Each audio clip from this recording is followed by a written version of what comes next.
So, Monarch, The Legacy of Monsters has put out 2 episodes, and the third will be aired next week on Wednesday, a bit early thanks to Thanksgiving. And this will go on through December till January, well, for every Friday release. And then we will have GXK The New Empire this April. Anyway, in the second episode we saw a striking new creature, which is the same one that was also showcased in the trailers. So here in this video we will discuss its origins, history, biology, and the myth surrounding it, and also what the Filipino legends say what it is. So let's get to it. So what is the actual name of the Monarch Black Dragon? Clearly it is not Baphomet or a minion of it. Yeah, we were wrong on that one, so yeah, we're just human. It is also not Camazotz, since it is reptilian in nature, and Camazotz is a bat. Neither is it one of the other flying titans from KOTM or the missing ones. No, this massive unidentified terrestrial organism, or Muto, has been given the name the Iron Dragon, which does stray far away from the KOTM style of naming titans in response to myths and legends, but it fits pretty neatly with other lesser monsterverse creature nomenclature like the Skullcrawler, Warbat, Hellhawk, Death Jackals, and now the Iron Dragon.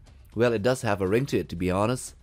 So in the second episode of the series, the trio of Randa, Keiko, and Lee Shaw had their first ever meeting with each other in 1952, and at that time, both Keiko and Randa were in search for what was causing a mysterious airborne radiation phenomena, but from different perspectives, one from the physical or the physics side, and the other from the cryptozoology side.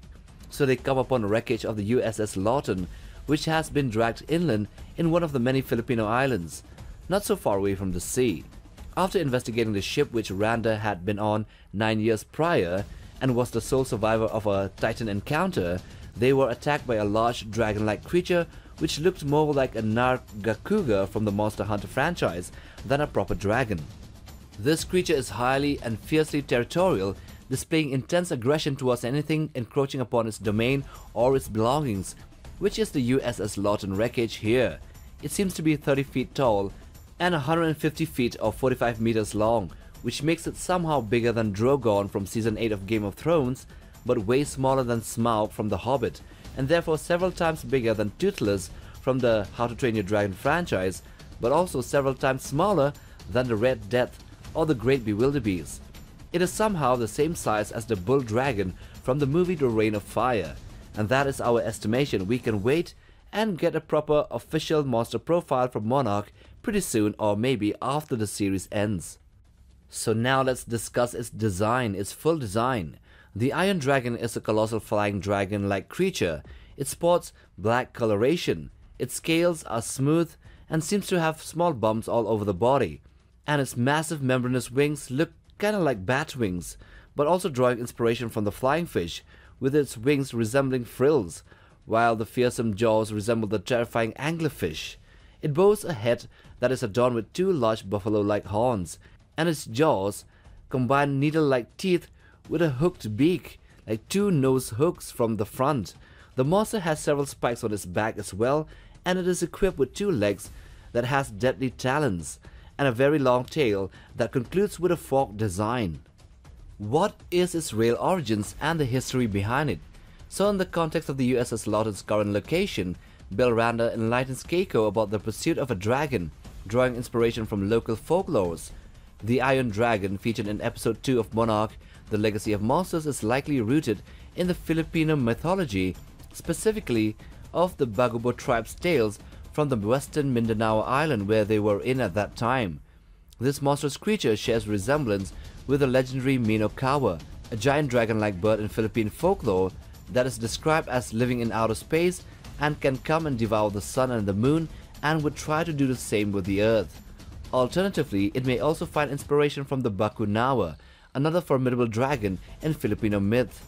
However, considering the proximity to the Bagubo tribe's region and the associated myths, and causing these radiation-like afterglows in the sky, I would guess it is the Minokawa, which seems to share a lot in common with the creature rather than the Bakunawa, which is a sea serpent. The Iron Dragon does live up to its name, showcasing impressive flight capabilities with its massive membranous wings that not only propel it through the sky, but also release radioactive ions, creating a mesmerizing aurora-like pattern in the sky. The creature's formidable claws also possess the strength to effortlessly tear through the USS Lawton's hull, which is completely made of metal. Additionally, the Iron Dragon exhibits a unique ability to secrete a thick biomineral secretion, enveloping its prey and preserving them perfectly for extended periods of time.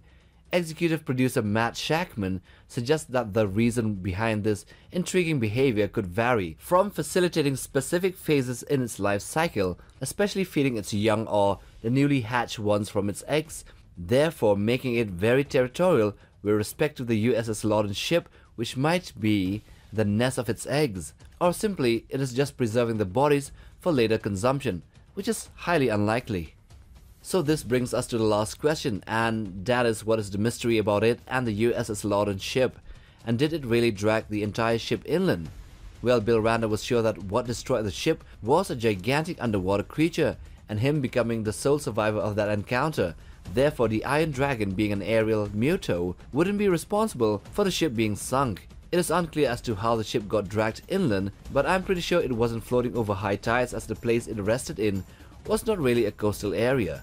Therefore, maybe Godzilla or another large titan got entangled in the ship's chains or the anchor and took it there for some reason, and then later the Iron Dragon claimed it for its own when the bigger monster left the scene.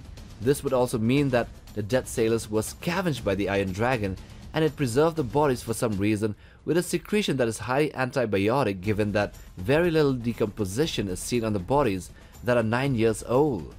So the mystery endures, and hopefully more will be revealed to us in future episodes, and maybe there is a bigger specimen of the Iron Dragon, which is maybe female or male, that dragged the ship inland for the female to lay its eggs in. Well, that's just a crazy theory that we have.